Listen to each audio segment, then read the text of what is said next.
I started getting clients. We were doing the coaching through St. Vincent's, and I found myself wondering, how do I keep track of this, especially as the numbers of coachees started to grow exponentially. And so I started putting some things in place in addition to the coaching sheets. And so that is one of the reasons why we were prompted to offer this particular seminar. So that you know who I am, I'm Sharon Bogusz, and I am the Pastoral Associate at St. Vincent Basilica Parish in Latrobe, Pennsylvania, the home of the Pittsburgh Steelers, their training camp at least. And some of you may not like that, but we're really proud of it. They have a long tradition there. I thought that what we could do is begin with a prayer. O God of all goodness, we praise and we thank you for the gift of our life in you and our call to be the best version and you, the uniquely designed person that you've created us to be. Help us as we grow as coaches in our work of accompaniment with our fellow travelers. Let this be a time for us to learn from one another and to continue to give glory to you through our work. And we ask all of this in Jesus' name. Amen. One of the first things that I think is important for us to do, and we've just done it together now, and it goes without saying, but sometimes we can skip over that in our coaching session, and that is really to, in our own preparation, to pray for the client. Because coaching is accompaniment. We're journeying with people as they accept and they come to discover their unique design by God. And sometimes there are little rough moments in that process where you may have even experienced this, where you took an assessment and you looked at the results and said, this isn't me, or I'm not quite sure what this is saying, or I want those talents instead, or I'm not the prophet, or I need to wrestle with a particular thing. So it's important for us to be able to, in our preparation, in our own prayer time, to pray for our clients as we begin to ready to accompany them on their journey. And with that, of course, is that when we're doing that, we know that it's not just our work as coach, but it's the work of the Holy Spirit first, as the first evangelist. And God's grace perfects human nature. And St. Thomas Aquinas told us that, and then, so it's a combination of those two things. So it's an important step not to skip as we do our coaching. One of the things that I've found as I start with the coaching is, how do you get coachees? And if you're working in a parish ministry or diocesan ministry, one of the things is sometimes just to even just hand out the assessment. But as you get to know different people for the coaching, one of the things I think is really important is to develop an organizational system. So what are the steps that you need to take prior to the coaching experience? And one of the things that I found is even just, how do you go about setting appointments and reminders and emails, and how we can't over communicate. The more we open the lines of communication between our coachees and ourselves, the better.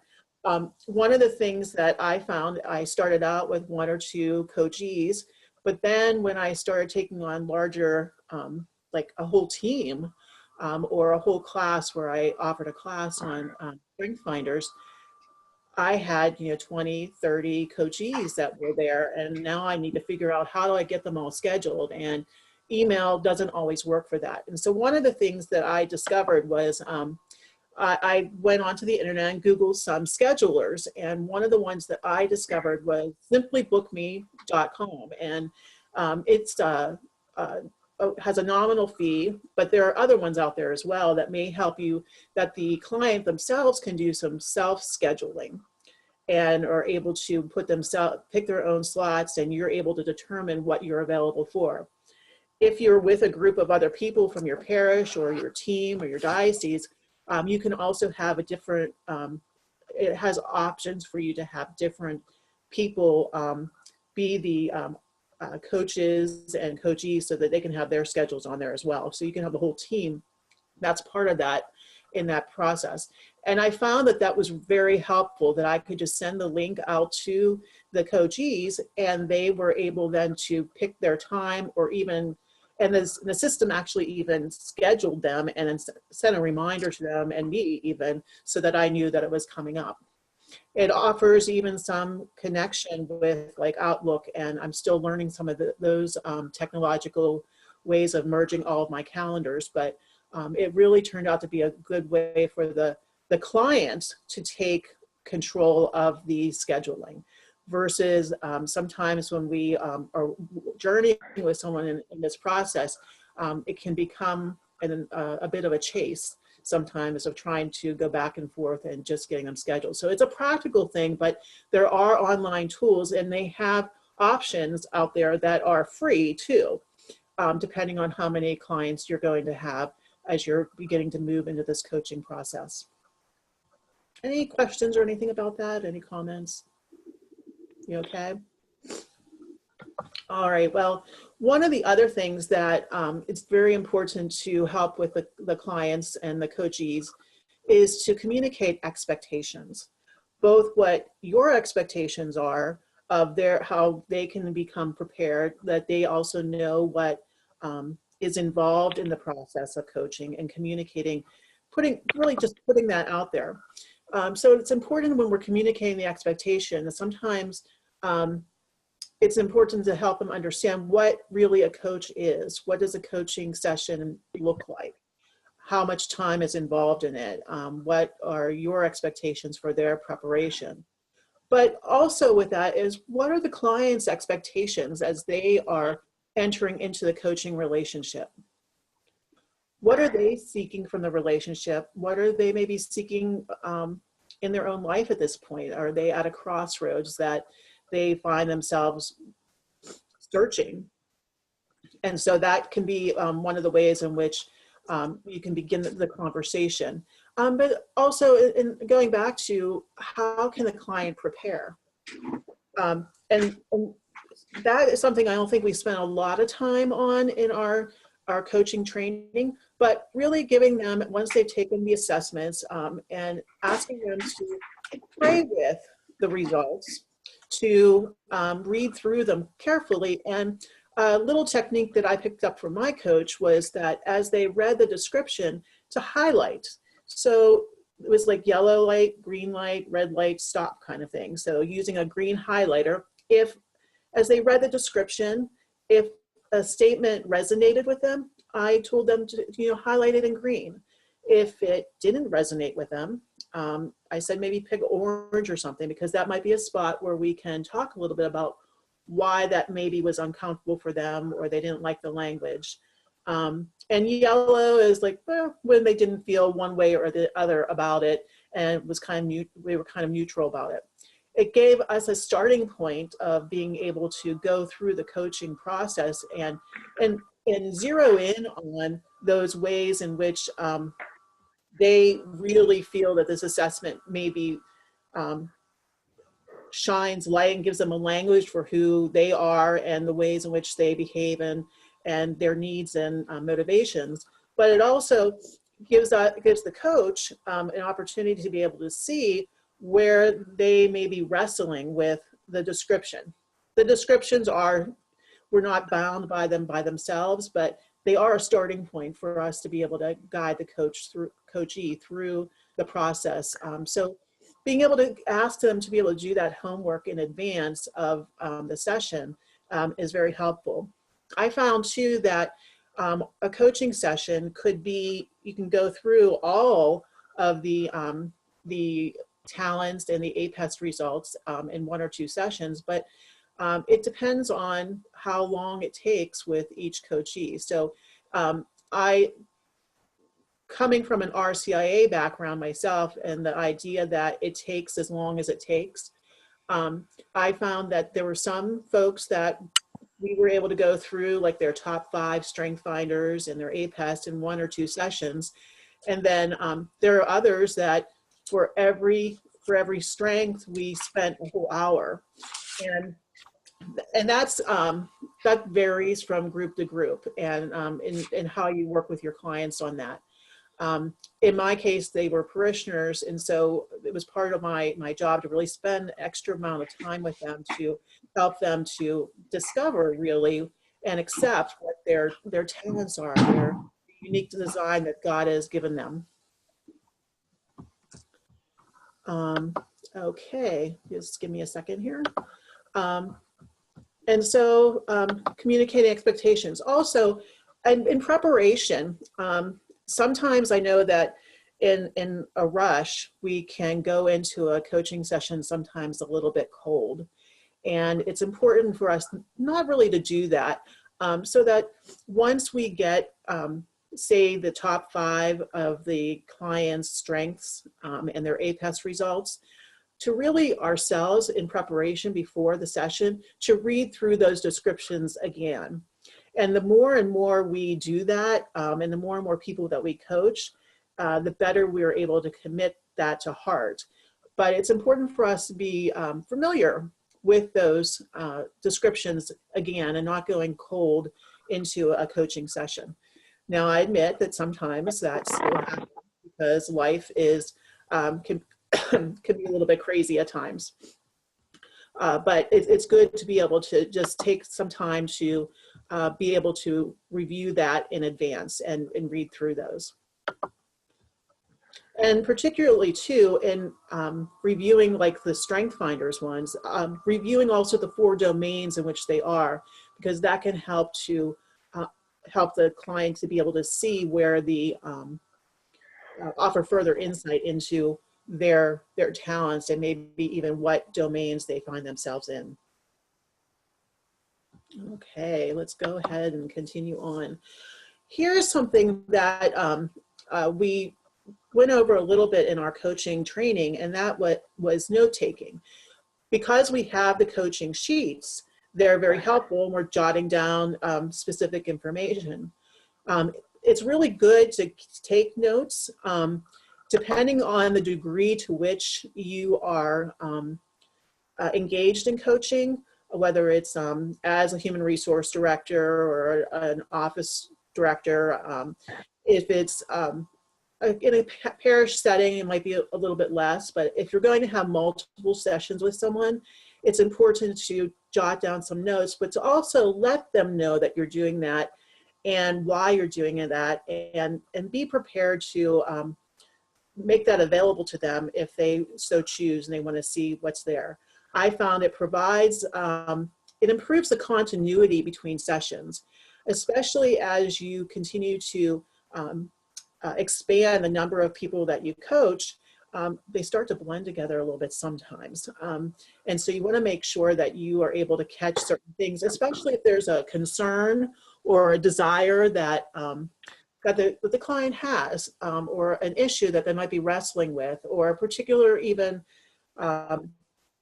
descriptor of the talents that they might be really wrestling with. And it also sometimes if I do multiple sessions with someone, I'll give a little bit of homework, and it's good to write that down and say, well, you might want to work on this. So it's not really spiritual direction, but to help them explore further a particular talent or APES theme. It provides a record for the coach, and again, sometimes the client, if they don't remember something very clearly, that you can go back and say, well, you know, when you said this.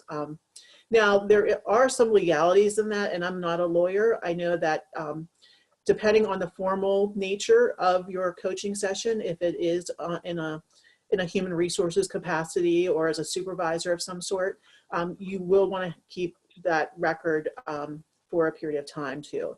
But you would want to check with your legal offices and see what might be involved in that. I don't want to overstate that, because most of us are in parish context or in more informal settings for the coaching, and we're seeing this as an accompaniment, but others may branch out into other arenas with it, and it's an important thing to keep into consideration and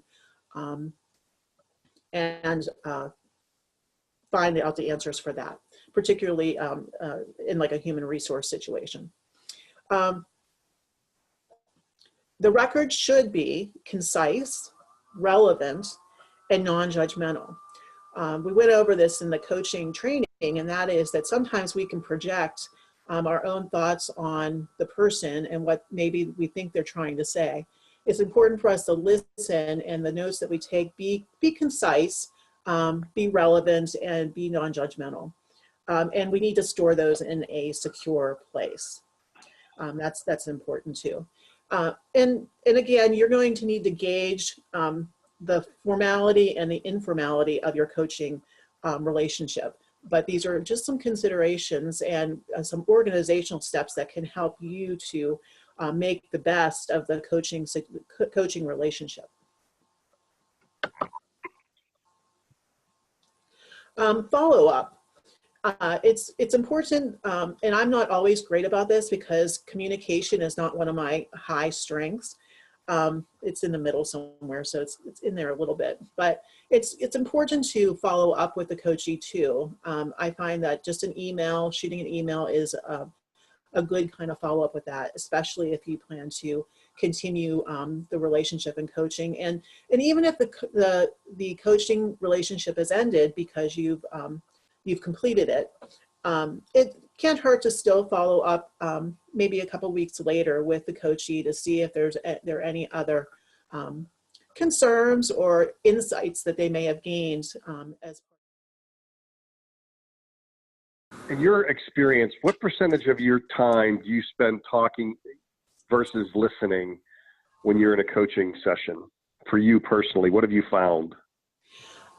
It will vary. And sometimes in like the first coaching session, I have found myself contextualizing what the coaching is about, and also giving a little bit of further background on like strength finders or APAS. So in maybe like the first session, there's a little bit more talking on my part, but I would say that it really is probably, in the first session, it might be 50-50. In multiple sessions, it might be 20% me and 80% the client. So it's really about listening and hearing them, and sometimes reflecting back to them what they're saying, and then asking probing questions that they're navigating through it, but sometimes they will stumble a little bit and need a little bit of maybe some insight, and I sometimes will offer that. But it depends on the client themselves. And I've seen too that there have been folks that I have had a longer history with, that it becomes a little bit more of a dialogue and discussion too. So sometimes it's not strictly coaching, but there's sometimes that accompaniment, mentoring part that goes with it, a shared story. But for a new client, it's usually giving the context in the first session and beginning to ask some of those initial questions. And if they were even surprised with their results, but mostly it's about the listening.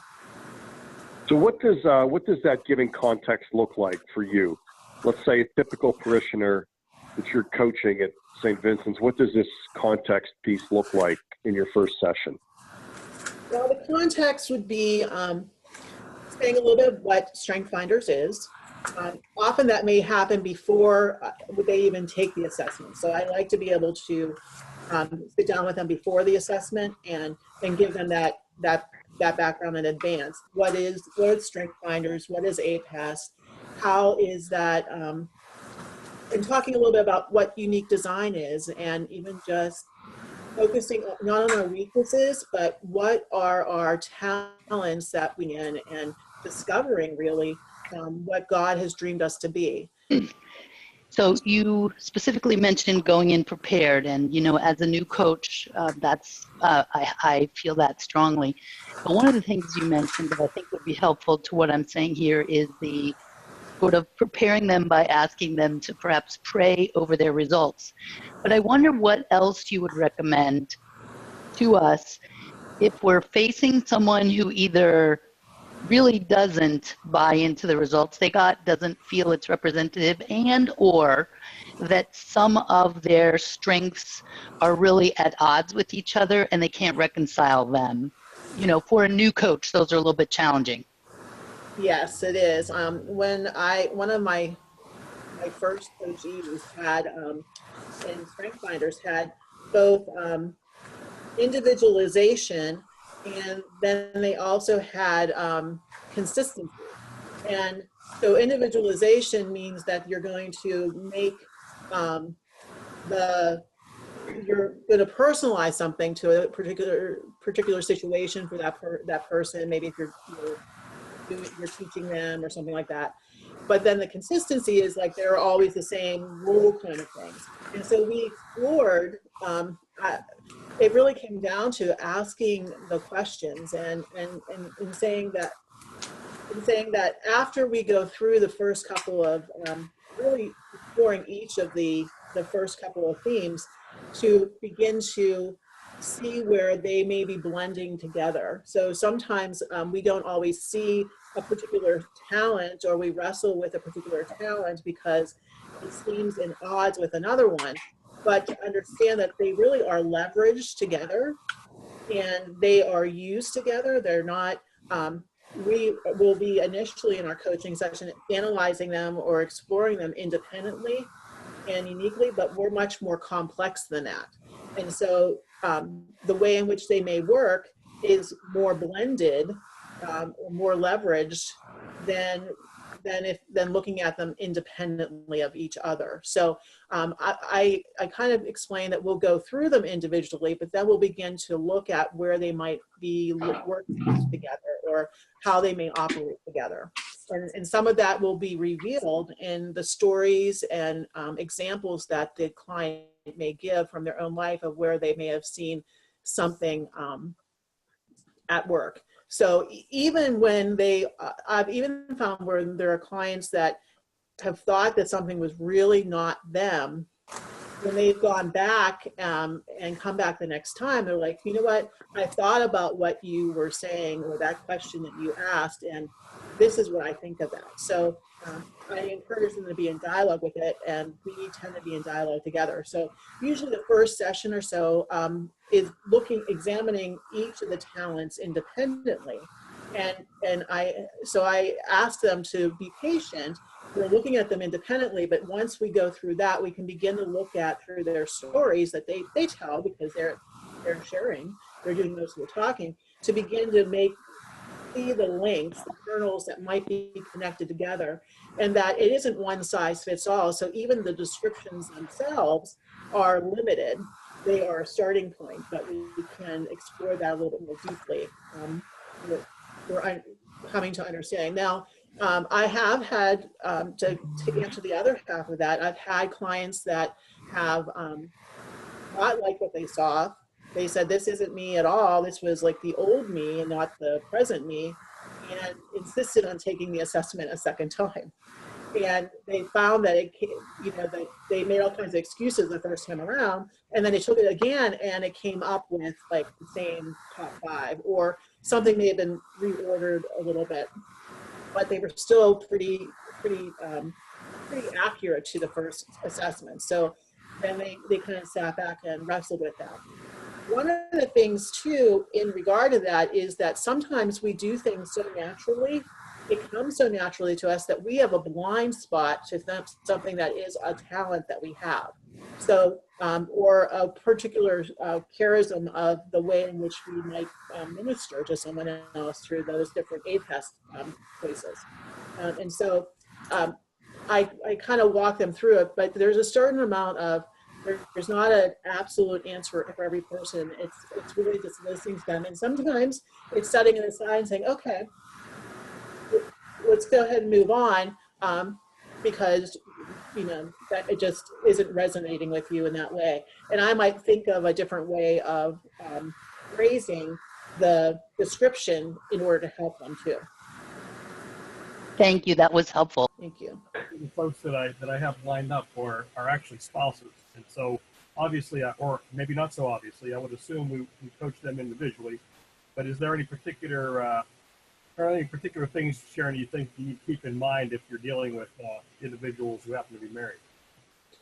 Yes, I'm glad that you brought that up. I've I started out coaching people independently, and sometimes you need to do that. One time there was a couple that I ended up coaching them together, and we just through their top 5 of their strength finders, and we sat in their living room and they kind of went through the descriptions, and I found that they were, where the one spouse would say they read through what they're like. So say it was achiever, they read through the description of achiever aloud with me and their spouse, and they would say whether something, when they had highlighted like the green or the red or the yellow, they said how it had resonated with them or didn't resonate with them, and their spouse would chime in and say, no, that's absolutely you. And it would give an example. And so I found that they would almost be like a coach of sorts, of being able to help their spouse be able to see something.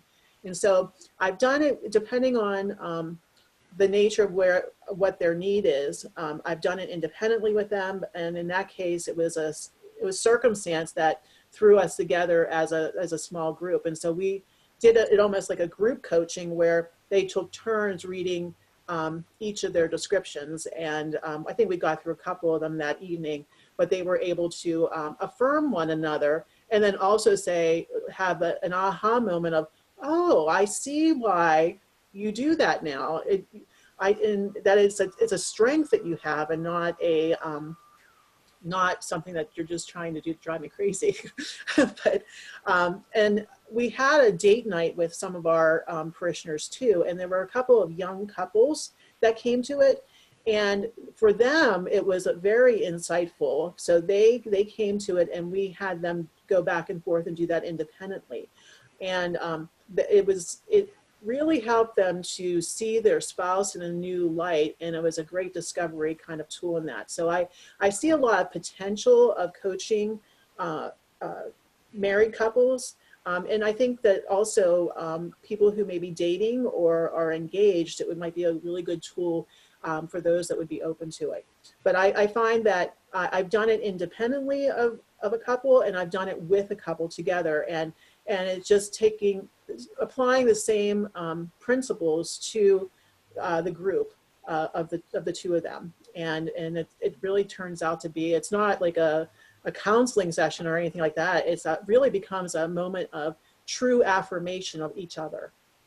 Yeah, a combination of affirmation and self-awareness. So you've actually done that, and you found it to be a positive dynamic. Yes. Okay, and I suppose, again, like anything, it would depend on the couple. Exactly, and that's where you kind of have to feel it out a little bit, and it may be that you do it independently with each of them, and then offer it as something that they can do together and see if they are open to that. Sometimes, depending on the nature of the relationship, it determines whether or not they're really open to that too. And it might be one spouse over another too, but I've had some success having them coach together. I have one last question, Sharon. Just Okay. in a minute or two, just give us kind of a big picture snapshot of what's happening at St. Vincent's. You folks have been at this now for a little over a year, and in 60 seconds, just give us kind of an overview of what you're seeing happen with your core leadership team. Well, our core leadership team is now ready to begin to unveil this for the larger parish. We are, this past year has been a bit of an experiment for me, it was identifying different people who might be interested in the strength finders and APEST, and getting them and kind of selling them on the process and having them individually coached. And then we led a 6-session training with them too, so that they could really explore more in depth their talents, and also understand what, we spent most of our time on strength finders, but what does it mean to leverage talents on a team? What does it mean to do that in a family? So if you have a particular talent, so what's the dynamic that's going on there? What are examples of maturity of a talent, and maybe the immaturity of a talent? So how do you invest in your talents? And so we've had about 30 people that have gone through at least that much of the process, and some of them have come forward and been trained as coaches, and have an interest on unveiling it for the rest of the community. And so now that we're into the new year, we are going to be coming together as a team to begin to plot that out a little bit and be strategic about how we might want to do that. And for me, to let go of some of it as the person that's been driving it, and empowering other people in our community to take more of a leadership role in that. So we're hoping that this spring to have a couple of planning sessions to dream a little bit how we might use these tools in varying degrees with our groups, with our families, with our our confirmation group and families and faith formation and that. So now I have a lot of people who are a little bit more self-aware themselves, but have also been trained with a little bit more depth in really what strength finders and APEST are, and are ready to be able to be coaches and to accompany their fellow parishioners on their journey. The training that you did with the groups, did you do the training before the coaching or as a follow-up to the coaching? That's a really good question. In most cases, it was as a follow-up to the coaching, or at least the introduction to strength finders and conversation with them. So some of those folks were people that had been sold on the process through pastoral counsel, through staff, but a lot of them had been previously coached.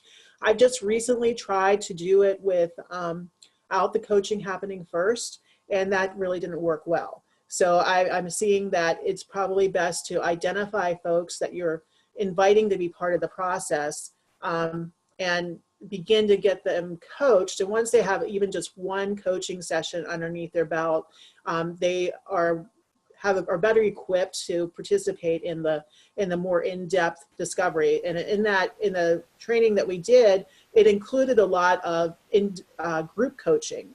So we had small tables where they were really, we gave them the mechanism to do that together and discover together, and then learn each as we presented each new step or each new insight of the strength finders to them.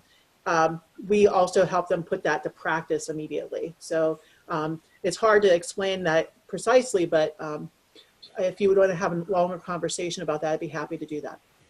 Thank you. That's very helpful, and that actually confirms. I know that when we were being coached, they recommended we don't even read the book before we do the coaching exercises, right? Or right. Because you can't sort of bias yourself. So I kind of suspected you did the quote unquote training as a follow up, more of a discovery, unpacking kind of a thing. All right, thank you. Exactly. And when we used the book, I was mostly asking them to go to the section which presented their five results, so that they could just read through that. I didn't prohibit them from reading anything else, but I certainly I narrowed down the focus of what I was asking of them. I think at this point that concludes our webinar. I hope you had a nice lunch and a good learning session, and I look forward to connecting with you in the future. God bless you.